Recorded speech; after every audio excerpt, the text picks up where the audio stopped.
Hey guys, today we'll talk about 3 Custodes units that you can mistakenly add to your lists, and I highly recommend to avoid, and why that is so. So without further ado, let's dive right in. These are not units like Palace Grav Attack or Cornus Grav Carrier, which are actively bad and there is just nothing good you can really find about them. These are 3 units that each have something really good about them, and you could actually make an argument for running them. However, I will explain why you shouldn't. And the first is the Contemptor Dreadnought, well, Venerable Contemptor Dreadnought, I should say. It was an extremely good unit in 9th edition, and actually you could see in this list, for some reason, whatever reason, I'm not pointing fingers, but every single model that is in this list was actually very good in 9th edition. That is to the theory that some people have, and I agree with that GW have sort of like a spiral approach to how they treat downgrading and upgrading units. Sometimes a unit that is really good in this edition will actually be pretty bad in the next one, will be good again in the following one. It's not a hard set rule, but it's just something I've noticed. Anyways, this guy has a more or less standard stat line for a small Dreadnought, which is toughness 9, 10 wounds, and 2+ save. As a Contemptor, he kept his 5+ invulnerable save, even though he lost pretty much everything else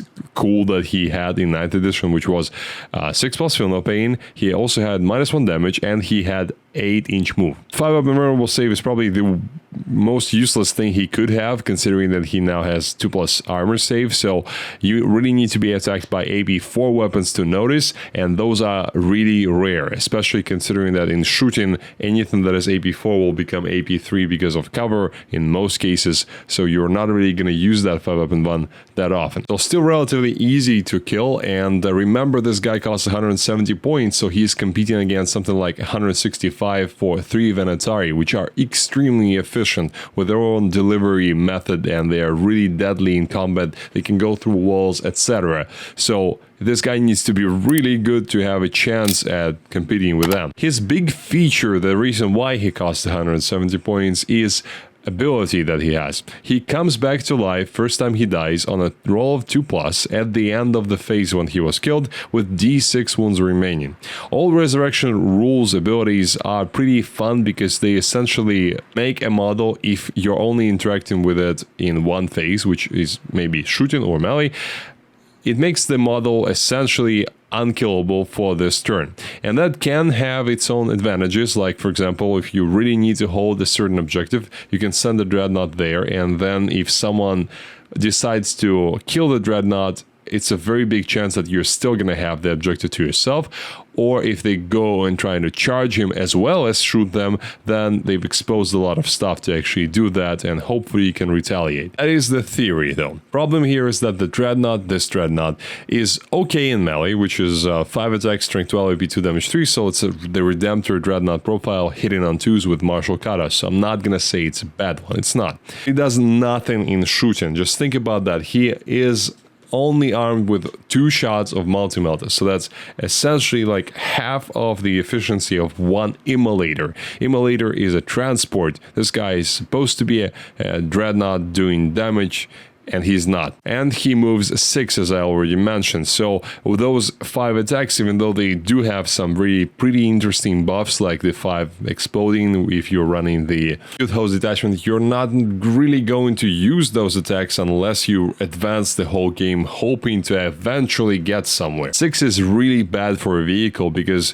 you may think, well, my infantry, or most of my infantry is move 6 as well, but the problem is vehicles cannot go through walls, so they have to go around stuff, and when you're going around stuff, even with pivoting, which is not really going to help him in this case, you are going to be slower. So therefore, it's pretty much a guarantee that if you're going to include this guy, he's going to be a more or less useless part of the army. And I hate to say it, because I have 3 of them in my collection. I really love the idea of a Contemptor Dreadnought on the service, at the service of the Custodes, and I hope they'll make it good again in the future. But for now, he's the unit to avoid. I think a lot of beginner players can see him in the book and think, well, he's 2+ save, he's toughness 9, 10 wounds, he resurrects, he can fight, he can shoot. Well, he's quite an interesting piece, and maybe I should include 2 or 3 of these in the list. Well, here's why you should probably not. As always, I want to remind you about my Patreon 40k coaching service. If you're looking for help building your competitive rosters, preparing you for tournaments, or have any questions about your collection in general, check out the links for my Patreon in the description. Thank you. Next are the Vertus Praetors, our favorite golden bikers from the good old days of 8th and 9th edition. They cost 150 points now for 2 bikes, or you can run a 3-man unit as well. And they were our favorite universal soldiers because they could do it all, but they are not like what they used to be. It may seem that they're pretty good still because, well, they have the 12-inch move, and we know that high move is great in 10th edition and in any edition of 40k for that matter, which must be good and must mean that they're actually useful, but not really. They have the same Custodes stat line, but with 4 wounds instead of 3 wounds, so toughness 6, 4 plus invulnerable save, 2 plus armor save. So better resilience against damage 3 guns, so damage 3 attacks. And again, someone might think, well, it must mean that they are pretty good, right? But if you look more closely, 12-inch move that does not allow them to go through walls means that it's actually more like, I don't know, 8-inch move. It's hard to really compare these things, but I would say not more than 8, probably less even in some situations. Funny because they can be both on oval bases and circular bases, at least they were supplied with both types, transparent and non-transparent. So the people who actually use the circular ones are in a better situation than the people who use the oval ones, because your pivot value for oval ones I think now is 1 inch, and for circular ones is 0. So they have a higher move characteristic this way. It's not really going to help, in my opinion. Their melee is the best part about them because they have the good old 5 attacks, strength 7, AP 2, damage 2, and like bikers, they have lance, so they get +1 to wounds, so the same profile as Venatari. Not bad. It's a good profile. It's a really solid profile. I'm not going to say anything bad about it. It's not that great on the effective move of whatever 8 inches they have. It's just worse than Venatari have. And they're more expensive than Venatari because 150 points for 2 is not 165 for 3. Shooting, which used to be extremely efficient against tanks and monsters, probably a bit too efficient as someone who was on the receiving end of that in 9th edition. They used to be really dangerous and they could kill a tank with strength 8, AP 4, damage D3 plus 3, and that was in the edition where a land reader was toughness 8, so it's like 9, now it would be strength 12, AP 4, damage D3 plus 3. They are not that anymore. They're strength 9, AP 2, damage 3. So it pains me to say, but unfortunately these guys will probably be detrimental to your list if you include them. There are just so... not, I would say so many, because there are just a few units Custodes have in general, but there are units like Venatari, Caladius, Wardens, probably Custodian Guard with the Kiradraxis that are just so... they are head and shoulders above the efficiency of the bikers as they are now, and I was hoping that they're going to be fixed in the Codex. They weren't, so using them now is just shooting yourself in the knee. Even if you try and add the Shield Captain on the bike, which adds extra mobility to them, because after you fight with these guys you can then make a normal move or fallback move once per game, and that kind of helps for them to zip around, but they're just going to be such a easy thing to kill. And if you played 40k for any prolonged period of time, you know that bikers are the first thing to die. There's just something about them, I don't know why, for what reason, but people like to attack them first, and they are a very juicy target on the battlefield because they're bigger than the normal infantry. They're not as well imposing as a tank, so they die first, and they really need to be resilient to live through that, and these guys, they just don't have that. Wish they either made them cheaper, but that would be weird because Custodes are not supposed to be cheap, or they just went back a bit on the nerfs that they have done in the move from 9th to 10th edition. So make them 5 wounds again.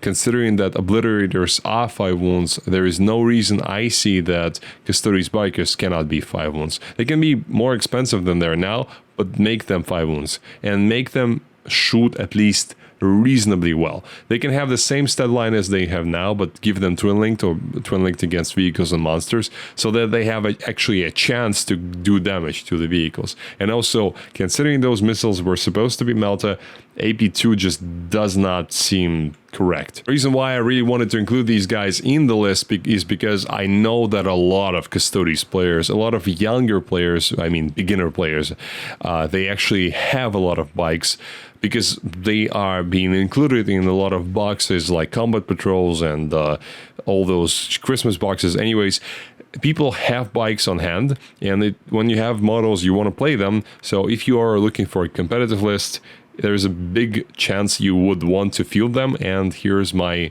warning for you. And last but not least is the Telemon Dreadnought himself. 215 points, and it's actually a pretty good model in terms of most of its stat lines. There's just one really big thing that I hate about the Telemon. Otherwise, I would personally have already painted a few for this edition, even though they're not nearly as good as they were sometime in 9th or even 8th edition. It's quite a durable chassis with the same profile, same stat line as the Redemptor Dreadnought, plus a 4+ invulnerable save, which is toughness 10, 12 wounds, 2+ save, and -1 damage. In addition to that, you also get 4+ invulnerable save. Melee profile, which is the Caestus, or whatever, the fist that the Telemon has, is the same again as the Redemptor, but hitting on 2s, and it has katas, so you can really buff him up. And durable units, durable vehicles like this are very often really useful in the lists, because you can add a couple of them, and they're really hard to kill. Considering it's a Dreadnought, he can walk 8 inches, and he has an 8-inch move, which is not as slow as some other Dreadnoughts, like the Contemptor we looked at before. And then when he walks up, he can shoot, and then he can charge, so he can do a lot of things for you. That's why Redemptor Dreadnought is such a great addition to Space Marine lists. But it doesn't work the same for the Custodes, and here's why. The shooting output he has is extremely mediocre.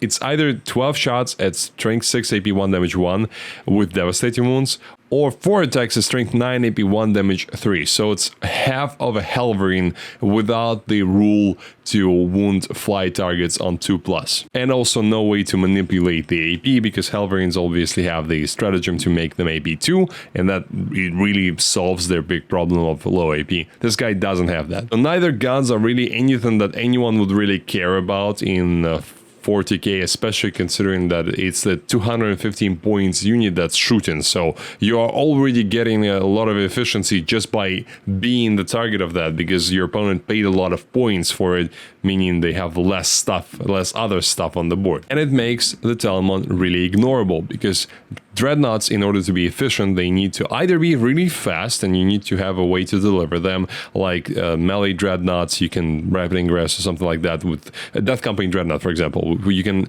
give him the thing to give +2 to charges against vehicles and monsters, Magna Grapple I think the name is, and you can rapid ingress him. You can then advance to charge him if he's in Gladius, so he can be really quick, and he's also small, so you can hide him, and he's also really cheap, so there is a niche like that. However, these expensive and hybrid Dreadnoughts that do both shoot and melee and are supposed to be durable, and this guy is durable, they need to be lethal in shooting, not maybe world-ending lethal, but they need to be able to provide a threat so that your opponent wants to interact with them, shoot them, therefore giving you the efficiency. Because in this situation, the Telemon is just a really expensive toy that's walking, and maybe someday he'll charge someone, but other than that, you have just wasted 250 points if an experienced opponent is looking at this.